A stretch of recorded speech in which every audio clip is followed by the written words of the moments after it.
Ora então, muito boa tarde, boa noite ou bom dia, depende da hora que nos estão a ouvir. Nós hoje temos mais uma conversa, mais uma vacina do pensamento. Temos connosco a artista plástica Ruth Rosas, professora na Faculdade de Belas Artes. Olá, Ruth, Olá, obrigado por teres aceitado este convite. muito obrigada a ti pelo convite e pela ideia.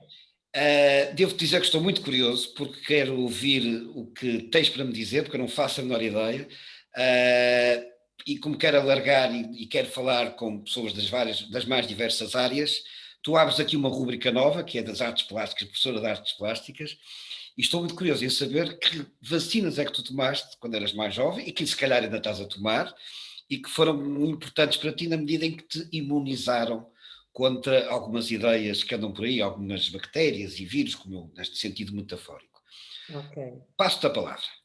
então tenho que começar da uma maneira, a uma pergunta que eu presinto por te conhecer e agradecendo-te, mas por te conhecer que por trás dessa pergunta tem algum grau de ironia. Eu, claro que tomei as vacinas que, não é? Devo ter tomado aquela dos pezinhos, BCG, tétano, e aquelas Esta todas. tomamos todos, sim. Pronto, comemos todos. Depois, felizmente, ainda não fui convocada para nenhum tipo de vacina, tipo gripe, e tomei o tétano. Acho que essa é muito importante, porque me serve para a cura. De resto, tenho a sensação de que sou um bocadinho imune, Ok. E a que é porque que se deve essa imunidade? há uma existência factual de uma organização hum, à qual tive que dar algum valor, porque era natural, era uma jovem, na época, e isto tem cerca de 20 e tal anos, presumo eu, que era uma coisa que existia chamada virose nas artes plásticas. Ok. E eu achava muito estranho como é que se podia dar um nome tão mau a uma coisa tão boa. E também fui imune. Portanto, parece que, entretanto, acabou, e eu continuo com a imunidade. Portanto, nunca fui atacada por esse vírus. Depois, há antídotos, não é? Um bocadinho aquilo que nós, eu não diria vacinas propriamente, mas até porque as vacinas têm efeitos geralmente colaterais, temos que ter cuidado. Sim, Hum, secundários, sim, efeitos secundários. Mas é um bocadinho como a sensação de quando se pensa em, agora lembrei-me de um colega do, ai, esqueci-me do nome dele, não interessa, vou Mas já estás a ver a vou-me cara dele, lembrar, ok, tudo vou-me bem. lembrar. Mas lembrei-me de um trabalho dele, do Defoe, e falava sobre a queda, e quando falamos sobre a ideia de queda, eu achei sempre que a queda tinha qualquer coisa a ver com reerguer. Portanto, é como um bocadinho dizem os brasileiros, coitados, sofrem um problema pandémico além do problema pandémico, que é um problema evangélico grave. Nada contra as pessoas que, nenhuma religião, mas há coisas tremendas de popularismos.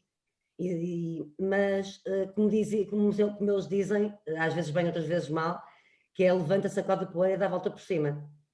Como é que é? Como é que é? Levanta, sacode a poeira e Ah, dá a volta por cima. ok. Ou então, brincando mais, passarinho que come pedra sabe o que tem. Portanto, pegando nestes dois provérbios ou expressões populares dos nossos irmãos do Brasil, Uhum. uh, E eu sei que tens uma forte ligação ao Brasil. muito, e que há momentos em que sofro imenso. Aliás, esta crise pandémica fez com que eu alterasse, esta crise mundial fez com que eu tivesse necessidade de alterar, eu não, todas as organizações, uma exposição que está prevista terminar em outubro, portanto, eu tive que avisar que era melhor adiarmos, porque infelizmente, ou felizmente, não interessa aí, a coisa aconteceu primeiro cá, não é? Primeiro chegou cá e só depois é que alastrou para o outro lado do Atlântico. Mas o que eu estava a dizer era um bocadinho que, sim, algumas leituras, alguns filmes, alguns artistas Uhum. serviram-me de antídotos durante este tempo. Exemplo. Vamos a E, exemplos. Alguns exemplos. E porque é que foram tão alguns importantes? exemplos. Hum, Começando pelo princípio, Está a ver? definiu. Eu acho que no princípio a ideia de memória criadora de Platão é muito forte. E isso depois termina e vai dar, e depois dirige-se para outras orientações e passa pelo Schopenhauer, como depois atravessa para o Nietzsche. Eu sou uma doida eclética que vai criando ligações que depois se afetam com Deleuze e Guattari ou com o outro lado fenomenológico do Merleau-Ponty. Ok. Mas isto porque há coisas que eu acho que são fundamentais, e isso tem a ver um bocadinho com a minha pesquisa, quer enquanto docente, quer enquanto investigadora, mas também enquanto artista, que é esta questão da necessidade do autoconhecimento. Uhum. E a questão da percepção e a questão deste exercício não ser um exercício narcísico, mas um exercício muito maior de, ao me perceber a mim, poder perceber melhor os outros. E dar valor àquilo que se denomina frequentemente por inteligência emocional, que não é avaliável, não é? As tais amigdalazinhas, não é? Que não é avaliável e que nesta situação, e agora muito presentemente, se tiveram que reajustar todas as estruturas supra e multissensoriais de relação de fisicalidade com o outro, desta importância da emoção que se expressa e porque é pública e do sentimento que é privado. Eu acho que os sentimentos se mantiveram, mas as emoções tiveram que se alterar. Alterar no sentido não no que nós sentimos, de maneira como nós os apresentamos. Uhum. Nós agora barramos-nos numa constante máscara que em muitos de nós existe como uma proteção social, que faz parte. Em outros, como eu às vezes também costumo dizer, os que não têm máscara ninguém acredita, porque como a maioria tem, então duvida de se quem não tem. Uhum. Mas de facto agora existe uma máscara física e há um controle no contacto que quer naquilo que eu leciono, quer naquilo que eu investigo, quer naquilo que eu tento potencializar através do meu trabalho artístico, viu-se com uma atenção redobrada. Ok. Sim. Esta ideia de fruição física, por exemplo, não é? Quando nós não podemos tocar simultaneamente nas coisas e tocar nos outros da mesma maneira que tocávamos. E então a visão áptica, que também tem uma estrutura fenomenológica e filosófica, não é? Estética, é um grande motor impulsionador. Agora que estava a falar dessa ideia do áptico, eu fiquei muito impressionado quando entrevistei há muitos anos atrás para a minha tese de doutoramento o Alberto Carneiro. Ele valorizava muito esse lado áptico e até dava-me um exemplo que até foi da faculdade, uma vez ele deu uma conferência e falava sobre isso. De certa maneira obrigava os seus estudantes a lamber o chão para poderem sentir a praça. E eu fiquei muito impressionado com, e faz todo sentido que uma artista plástica valorize esse lado áptico e portanto, no fundo foste buscar isso um pouco à fenomenologia, foste buscar isso. Sim, já era como estávamos a falar há bocadinho, né? Já era uma referência, o Marcel Merleau-Ponty sempre foi uma referência, como o Bachelard sempre foi uma referência. Pensei nisso. Falaste várias vezes do Bachelard. Exato, eu sempre fui um bocadinho romântica, Sim. e sou bastante otimista. Hoje acho que sou uma otimista mais realista, portanto às vezes o meu otimismo baixa um bocadinho de tom, fica menos impulsivo, não deixando de ser emotivo. Mas eu acredito na intuição, acredito não, ela existe. Esta ideia do flash, do impulso, que é bem diferente do instinto, não é? Mas esta intuição que formula a poesis, que de algum modo vem e que dá origem depois ao que nós podemos chamar, vamos para trás ainda, gregos, não é? A arete, a tecné, esta conjugação entre aquilo que é o pensamento e a ideia e as emoções e os sentimentos e como é que nós depois, enquanto artistas, podemos, de alguma maneira, transpor isto para outros formatos de expressão, Ok. que eu entender e sempre defendi isso, embora seja um bocadinho controverso, a ideia de que eu não acredito, nem nunca vi nada, nem nunca li nada. Já li muito em que muitos livros em que isso aparece como uma terminologia, já tive disciplinas e ouço quase todos os dias ouço falar sobre a linguagem plástica, que é uma coisa que não existe, supostamente, porque não tem nem gramática, nem sintaxe, nem Ok. pode ser traduzida, nem em outros idiomas. Portanto, mais depressa o Braille é uma linguagem Claro. do que a plasticidade. A Sim, plasticidade percebo. alimenta-se, não é? A Ok. plasticidade alimenta-se de todos os códigos, de todas as disciplinas. A dificuldade maior, eu acho, e aí agora, assim de repente, parece que veio assim muita coisa à cabeça. Citando o Tarkovsky, mais do que livros, nós temos é que ser responsáveis.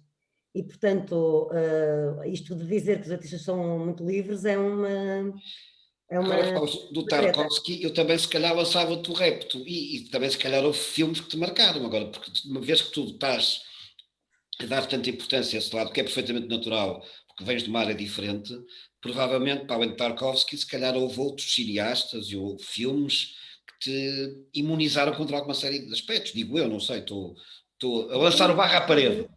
Depende das alturas em que os vi. Claro. Por exemplo, eu recordo-me perfeitamente de um filme que vi, tinha uns 10 anos, acho que foi mais ou menos na altura em que ele foi lançado nos cinemas, pelo menos em Portugal, e não havia outra hipótese, não é? Tinha que ser nos Claro, cinemas, claro. não havia outro tipo de lançamentos. As estreias eram nos cinemas e que fui ver acompanhada na altura. Meu pai, que foi o Les Uns et les Autres, Ok, e que lembro na altura perfeitamente. o que me moveu e comoveu foi o Bolero de Ravel. E depois, quando o vi, passado uns 10 anos, Já vi o de que outra me maneira. moveu e comoveu continuou a ser o Bolero da Ravel, mas apercebi-me que a guerra Claro. mundial era um aspecto muito importante e fundamental para este filme. Eu só tinha me apercebido, felizmente, provavelmente pela minha idade, da parte que da altura era um interesse para mim, porque eu também praticava balé clássico, então retive a doçura e porque uns e outros, não é, criavam uma espécie de uma outra poética de leitura do título, que não a metáfora da realidade. Ok. Uh, e esse foi um filme que me marcou, como me marcaram e marcam Não de percebi? maneiras muito distintas, uh, todos os filmes do Michael Haneke, do austríaco, mas aí Houve um que, vou dizer, houve um que me marcou tanto que eu tive que sair a meio. Fiquei tão impressionado que foi em Brincadeiras Perigosas. Epá, fiquei mesmo. A primeira vez que vi o filme, a fiquei versão tão. original, porque há a versão É, tão, americana, não é? eu vi a original e aquilo é tão Também. impactante que eu fiquei, não consegui aguentar a parte final. Aquilo foi mesmo. Foi o único filme até hoje que saí a meio, lembro Mas é perfeitamente. uma coisa que o Michael Haneke diz, que ele Mas é já brilhante, é absolutamente brilhante. exatamente. Sim, E é de uma violência psicológica que nos faz olhar através do nosso próprio espelho. sim, sim. Nós rimos da nossa própria maldade, da nossa própria crueldade. Em termos de seres humanos, rimos-nos ironicamente de nós, já nem conseguimos chorar. E isso eu acho que são virosos. Eu acho que os filmes do Haneke são, de alguma maneira, por um lado, são tentativas de vacinas, Sim, sim. de, Isso faz, de, sim, sim, todo sentido, sim. não é? Percebo Que muito bem o que queres dizer, tentam sim. chamar a atenção para que, às vezes, um pequeno gesto, uma delicadeza sarcástica, é muito mais valente que uma jorrada de sangue. Sem dúvida. E E esse o filme é um bom exemplo disso. Exatamente. Sim. E ele disse em várias entrevistas que o objetivo dele ele conseguiu contigo. Eu aguentei-me, dei muitos saltos, mas aguentei-me, que era que as Comigo e pessoas com a não saltem. Patrícia, com a minha mulher. Nós não Acho aguentamos e que, temos dois. Bem, perfeitamente, foi na Casa da Casa das Artes sim. e Eu olhámos um acho para o outro que, e saímos. eu acho que vi ali no cinema ao pé do Palácio Cristal, no. Ai, Pedro 100, Sim, talvez. Pedro 100, era Pedro 100, precisamente. Exato. Acho que foi aí que eu vi. E sei que saltei da cadeira de me assustar, não é? Deixa-me orientar um bocado isto, porque senão começamos aqui a divagar e ficamos aqui o resto da tarde a faço isto. Vamos à segunda pergunta que eu também faço sempre, que é aquela pergunta, sugestões de leitura. Por onde começar? O que é que tu sugeres às pessoas mais jovens, mas não só? Por onde é que tu achas que devem começar, do teu ponto de vista? Quais são as primeiras vacinas, os primeiros reforços, as primeiras vacinas que devem tomar? Os reforços depois tomam o resto, mas as primeiras que devem tomar. Então, se forem mais pequeninos. Não, isto parece agora de repente, não é? Tipo, há alguns livros que eu acho que são muito importantes, que nos servem um bocado de Bíblia. Certo? De Bíblias de pensamento. E a mim fez muito bem ter um professor chamado Álvaro Lapa. Eu já sabia que ias falar, eu não quis dizer, ela vai falar do Álvaro Lapa. É inevitável. Claro. É inevitável por uma coisa muito engraçada que acontecia, que era uma espécie de embriaguez. Acho que as minhas primeiras grandes bebedeiras foram apanhadas nas aulas do Álvaro Lapa. Eu ficava, juro-te, que nós éramos eu percebo a metáfora. 100 no início do ano, 5 no final do ano. Não fazíamos ideia se o Álvaro Lapa nos conhecia ou não, se sabia o nosso nome, e só no segundo ano que ele foi meu professor, e um dia chamou por mim e disse que precisava falar comigo. Eu acho que nunca me senti tão intimidada na minha vida, porque não percebia, não sabia que ele não sabia o meu nome. E o Álvaro Lapa depois eu acho que foi muito bom ele pôs-me a ler, ele pôs-me a ler a mim e a todos os meus colegas, obviamente, Kant e Nietzsche e Schopenhauer e Freud e Adorno, a teoria estética de Adorno. Uma pessoa que na altura, com 19 anos, a querer ler a teoria estética de Adorno era estrangulador. A arte nunca mais me esqueço, a arte é triste e alegre. É triste porque não é alegre porque é. E eu, ok. Ou a arte é a antítese social da sociedade. Ups, isto quando tu tens 19 anos dá-te um estalo. E claro que temos o século passado, não é? Portanto, já faz muitos anos. Já estamos no século XXI, é verdade. Já Exatamente. esquecemos disso, certo? Já nos esquecemos disso. Mas o valor do livro e o valor destas. Mas também era muito bonito porque ele contava muitas piadas. E muitas piadas do Artaud, do Michaud, e ninguém entendia. E então eu digo que saía de lá bêbada porque eu tirava notas de tudo e depois queria encontrar os autores. Para me poder rir um bocadinho com ele. Isso é bom. Isso é muito bom. E acho que ele foi, nesse sentido, um grande motivador. Porque eu entrei na faculdade muito jovem, com 17 anos, e aos 18 ele já era meu professor e eu já estava a ler coisas que também não posso esquecer das aulas de filosofia do meu secundário que me ajudaram imenso. O Reino dos Porquês. Sei, Nunca lembro mais perfeitamente. esqueço, um livrinho de 10º ano, para aí, Sim. e que me dava essa introdução, e acho que como tive bons professores na Soares Reis, também na filosofia, não só nas artes, pessoas que me marcam até hoje, como o Rodrigo Cabral, a Margarida Reis, pessoas que são grandes, na minha opinião, com mais ou menos visibilidade, mas que merecem. Eu espero um dia convidá-los para nos contar sobre as suas vacinas. Olha que eles estão numa fase ótima de falarem sobre isso. São excelentes ideias, são excelentes sugestões. Vou Porque registar. estão muito Porque bonitas e parece. lúcidas. Não percebi. E isto para te dizer que o Álvaro Lapa já não podemos falar com ele, infelizmente. Mas ele também não era um homem de muitas palavras, ele era demasiado tímido.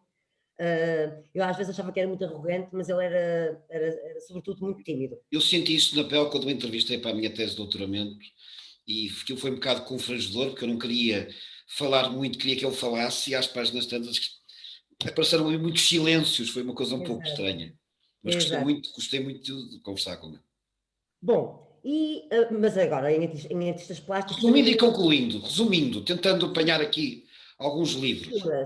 Uma leitura que é mais recente, mas que eu acho que é um bom compêndio, até porque é um atlas.